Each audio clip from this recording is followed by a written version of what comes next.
some people, I know this whole thing about, we being watched at this time, or we being heard at this time, or the big brother is watching, and the cameras are on, and the satellites are watching, and blah, blah, blah.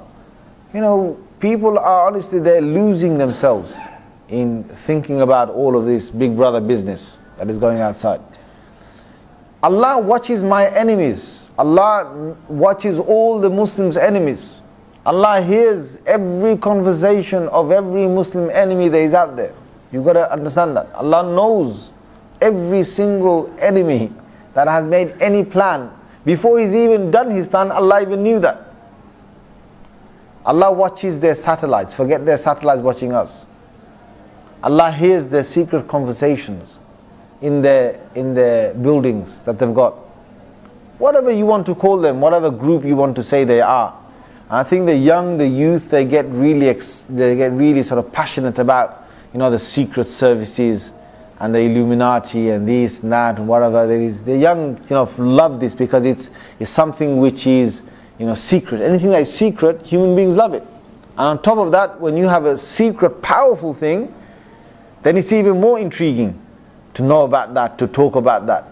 And what I feel is that our youngsters, they've lost themselves in this because of them thinking about, how much they see and what they do. All you've got to visualize, all you've got to go back to is the Quran talking about the time of Fir'aun. Fir'aun, he had men on every corner. No Banu Israel, no person of the followers of Musa alayhi salam before they got released. None of them could say anything, do anything without a soldier seeing it. That's how many soldiers he had.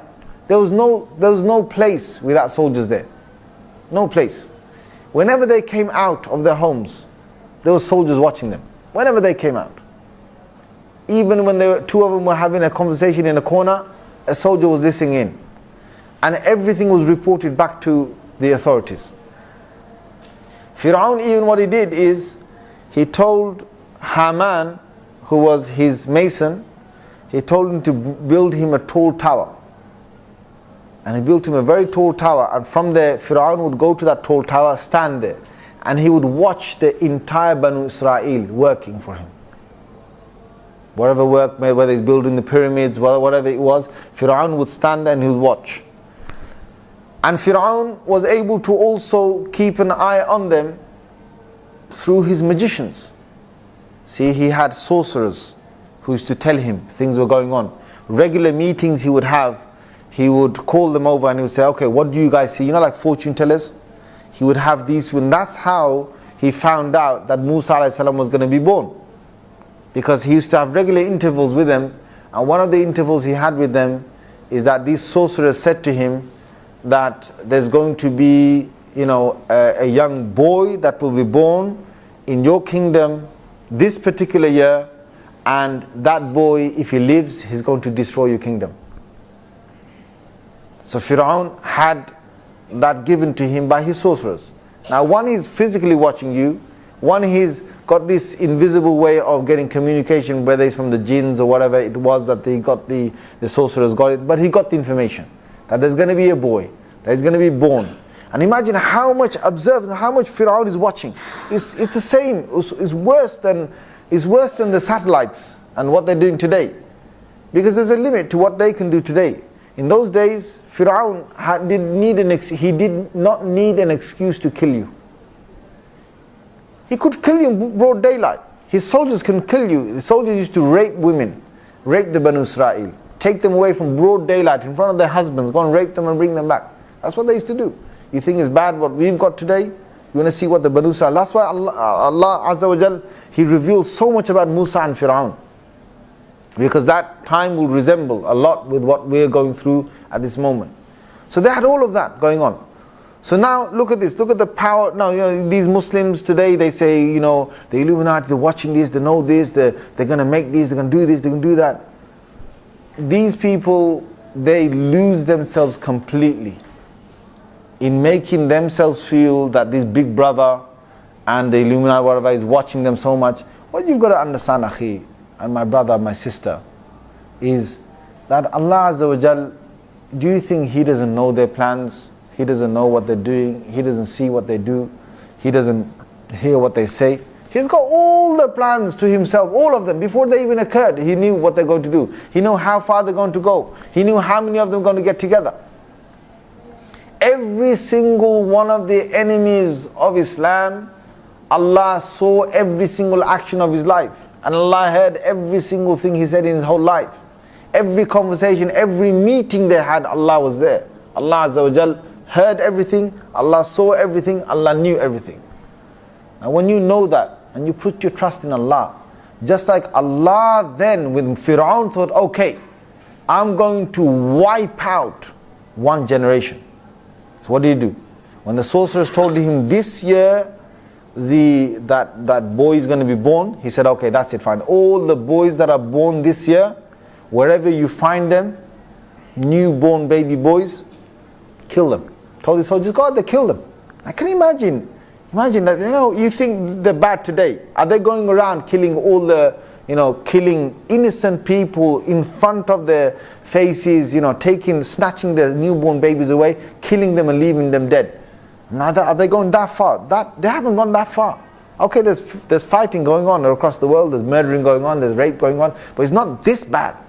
How this works? Can you imagine? One whole year, they're going around, any newborn baby boy of the Banu Israel was killed. So there must have been thousands and thousands of babies that were killed. Thousands and tens of thousands of them killed. Then Allah wants to show them who's in charge. Allah wants to show them who's in charge. So they made all these plans. He saw his soldiers are on the guard. They're going every single night, finding out which woman is pregnant. And as soon as she delivers, they're going in there and seeing, is it a girl or a boy? They don't need permission. They're just going straight inside the doors, seeing if it's a girl or a boy. If it's a boy, they take it away, kill it. If it's a girl, they let it live. And they're watching all the women. How many women pregnant? They've got a count of the women that are pregnant. So they know that Musa alayhi salam's mother is pregnant as well. So they've got their eyes on her. And she's waiting for her moment that she's going to deliver. When Allah Azza wa Jal, He wants to save someone, can anyone come in front of Allah? Can anyone come? So what happens is, they're killing boys until Musa alayhi salam's mother, she gives birth. When Musa alayhi salam's mother gives birth, then they got the news that she's gone through labor. So the soldiers are coming down. Musa alayhi salam's mother gets scared. So it's just a newborn. She puts it straight into a basket. And she runs outside of a house with the baby boy in the basket. She's trying to run away from the soldiers. And then the soldiers are catching up. So she comes right to the river. And she's fearing, they're going to kill my son. So Allah says in the Quran, I put into her heart, throw the baby into the river. Throw the basket into the river. And she was fearing, and she had grief. Allah records all that in the Quran. She had grief, she had fear. And with the soldiers coming up towards her, they're going to catch her soon, she just threw the basket into the river. Now, if she threw something into the river, right, the soldiers came right up to her. Now, she's delivered a baby. Right? Now, if they wanted to see what she threw, they're going to be looking at the river with where the current is flowing, right? Where the current is flowing. So the soldiers are now looking at the way the current is flowing, and there's nothing there. Because Allah took the basket against the current upwards. The water is flowing downwards, and Allah took the basket upwards. Because Allah wants to take it to one place. Now look at, when Allah wants to do something, who are the Illuminati? Who in the world are these Freemasons and these others? When Allah wants to do something, they can do as many plans as they want. So the basket now moves upwards. Moves up. Now Allah wants to give it to particular people. So what does He do? He makes, at that moment, He makes Fir'aun and his wife Asya, they come out for a walk. So they're walking. And Allah brings both of them right to the river bank. And they're walking along the river bank. They're having a nice day, nice stroll. Suddenly, this basket comes all the way up to the river bank and gets stuck at a tree. So then Asiya, she runs. And she sees that there's a basket. She picks the basket up and there's a newborn baby. Newborn boy. Now it's a boy. What did Firaun say for all the boys for this whole year? What did he say? Kill him. And Allah says in the Holy Quran, وَأَلْقَيْتُ عَلَيْكَ مَحَبَّةً مِنِّي. The one who's in charge of this order to kill all the baby boys. The one who made all the soldiers go and kill every single one. The one who made his soldiers stand there, watch them, he heard the sorcerers. The one who is fearing his kingdom is going to go, so he has to kill all these boys. Allah says, وَأَلْقَيْتُ عَلَيْكَ مَحَبَّةً مِنِّي. He says, O Musa, your love, I put it into Asiya, I put it into Firaun. Now first Asiya saw it. When Asiya saw it, she said, she picked up the boy, she said, Firaun, me and you, we don't have children. Me and you, we don't have children. No one knows which boy is this. It's lost boy. No one knows which boy is this. So can you please just have mercy on this boy? We'll make this our own child. And we'll tell everybody this is our son. Now he's thinking, one out of thousands and thousands and thousands and thousands of boys. What's the chance of this one being the one that ruins my kingdom? Almost next to nothing. So Allah puts love for Musa alayhi salam in his greatest enemy's heart. And Allah says, okay, Firaun, you wanted to kill him? Okay, I'm going to make you nurture him. You wanted to kill him? I'm going to make you feed him. I'm going to make you clothe him. I'm going to make you give him water and love him and play with him. I'm going to make you do that. I'm going to make you like his father. You want to kill him? Come on, try and kill him. So now he says, okay, let's take him. So he takes him. Now, when he takes him, now Asiya, she's never had children, so she's got no milk. The women in the palace, none of them are breastfeeding. And so and Musa was crying. He has, young baby. He's crying. Firaun's going mad. He says, come bring these, bring one of these women who's got milk and feed him. So all the women, a lot of women come. One after the other. Whichever one gives her breast to Musa salam, he's not taking it. Now he's not taking any single woman's milk. One after the other, one after tens of coming. Firaun's thinking, what kind of kid have I brought here inside my family? But Asiya is not letting Firaun do anything to this kid. She wants to keep the kid. So there's got to be a way. Now suddenly there's a little girl there. Who is this little girl? This girl is Musa alayhi salam's sister. And she had followed the basket. She had seen Firaun and Asiya walk. She saw them pick it up. She saw them took it in the palace. So she came up. She said, if you allow me, I can tell you, there's one woman I know. She's a very good woman. And there's no babies that ever refuse her milk. If you tell me, I'll tell that woman to come. She can try. Now they're fed up. There's kids crying. Wah, wah, the noise is doing them in. So then they say, okay, go and bring that woman. Who's that woman? That is Musa's own mother. Yesterday she was fearing, just moments ago she's fearing, what's going to happen to my kid?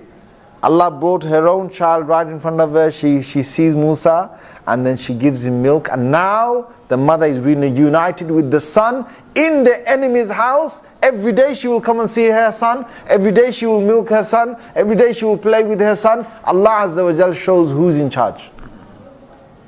You want to say who's in charge? All these things that they've got around their brothers and sisters. I don't care how many big brothers out there watching us and listening to us on satellites and this and that.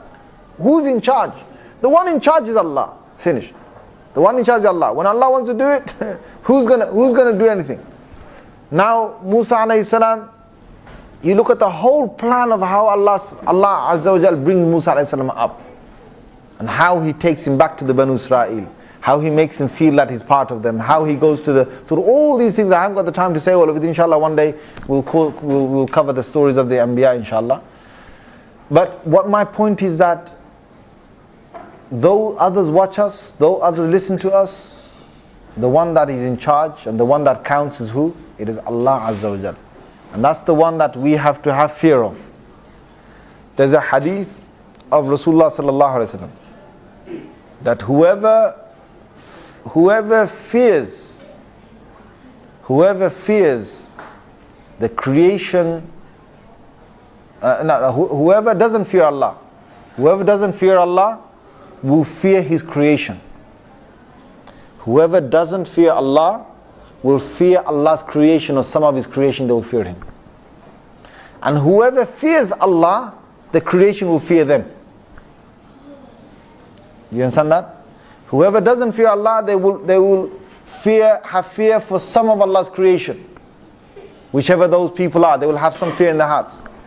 But whoever actually fears Allah and has true fear in their heart for Allah, then the creation will fear them. The creation will have fear of them.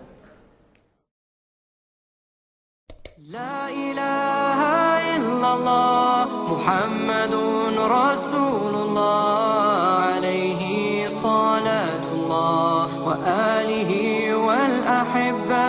La ilaha illallah Muhammadun Rasulullah alayhi salatullah wa alihi wal ahibba.